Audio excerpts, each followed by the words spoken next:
1. Hippo Colombia में एक आक्रामक प्रजाति है। 1993 में अपनी मृत्यु से पहले ड्रग सरगना पाब्लो एस्कोबार ने अपने गृह देश कोलंबिया में खुद के लिए एक विशाल संपत्ति का निर्माण किया। इसमें एक निजी चिड़ियाघर शामिल था और जब सरकार ने उसकी संपत्ति पर कब्जा कर लिया तो उनके पास उसके 4 दरियाई घोड़ों को स्थानांतरित करने का कोई रास्ता नहीं था, इसलिए उन्होंने बस उन्हें वहीं छोड़ दिया। तब से 25 वर्षों में झुंड का विस्तार दर्जनों दरियाई घोड़ों तक हो गया है। संरक्षणवादी इस बात पर भिन्न है कि क्या दरियाई घोड़े, जिन्होंने मुख्य नदी में निवास कर लिया है, स्थानीय पारिस्थितिक तंत्र के लिए खतरा प्रस्तुत करते हैं या विलुप्त होने से पहले दक्षिण अमेरिका में रहने वाले बड़े जानवरों के लिए एक उपयुक्त प्रतिस्थापन है। हिप्पो का करिश्मा और तथ्य ये है कि वे ऐसी हस्तियां हैं जो काफी जटिल स्थिति पैदा करती हैं। कोलंबियाई के एक शोधकर्ता डेविड एचेवरीदो बोइंग अपनी इन फ्लाइट वाईफाई को बेहतर बनाने के लिए आलू का उपयोग करता है। चूंकि बोइंग अपने इन फ्लाइट वाईफाई सिस्टम का परीक्षण करते समय मनुष्य एक समय में कई दिनों तक नहीं बैठ सकते हैं, इसलिए कंपनी उड़ान पर लोगों की स्थितियों की नकल करने के लिए कुछ अधिक असामान्य उपयोग करती है। आलू। यूएसए टुडे के अनुसार सब्जियां अपने पानी की मात्रा और रसायन, जो रेडियो तरंग संकेतों को उसी तरह अवशोषित और प्रतिबिंबित करती हैं जैसे मनुष्य करते हैं, के कारण आदर्श स्टैंड इन बनाते हैं।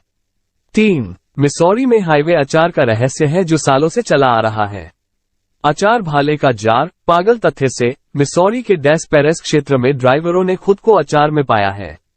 सालों तक नाथन के कोशेयर भाले प्रतीत होने वाले बेतरतीब जार I-270 नॉर्थ को मैनचेस्टर रोड से जोड़ने वाले हाईवे ऑफ रैंप के साथ एक बैरियर पर बैठे थे। पास में रहने वाले बाब स्टीन ने एटलस ऑब्सकुरा को बताया, हर दिन 6 साल तक माँ ने अपने दांत ब्रश किए, मैं अपनी कार में गया और मैंने अचार की तलाश की। वो कहती है कि सभी प्रकार के मौसम के साथ साथ निर्माण और विरोध प्रदर्शनों के माध्यम से जो अस्थायी रूप से राजमार्ग को बंद कर देते हैं, अचार बने रहे। जैसे इसके चारों ओर कुछ आभा थी या कुछ और, इसकी रक्षा करना। 4. HIPPOPOTOMONSTROSESQUIPPEDALIOफोबिया बहुत लंबे शब्दों का डर है। यदि आपको बहुत लंबे शब्दों से डर लगता है तो आपको हिप्पोपोटामोन्स्ट्रोस्क्विपेडोलियोफोबिया हो सकता है, जो लंबे शब्दों के सामाजिक भय का वर्णन करता है। बेशक यह विडंबना है कि यह अंग्रेजी शब्दावली के सबसे लंबे शब्दों में से एक है। 5. ये बहुत ही हास्यास्पद तथ्य है। बेंजामिन फ्रैंकलिन ने गोज़ गर्व से नामक एक निबंध लिखा था।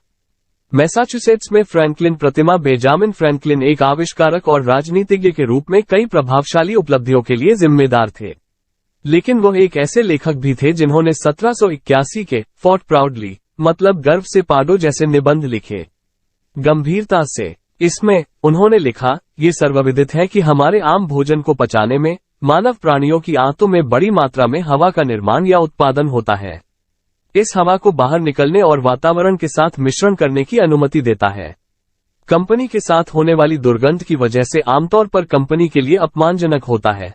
उनके निबंध ने रॉयल एकेडमी ऑफ ब्रसेल्स से आग्रह किया कि वे कुछ स्वस्थ और असहमत नहीं खोदे गए हमारे सामान्य भोजन या सॉस के साथ मिश्रित होने की कोशिश करें, जो हमारे शरीर से हवा के प्राकृतिक निर्वहन को न केवल अप्रभावी बना देगा, लेकिन सहमत इत्र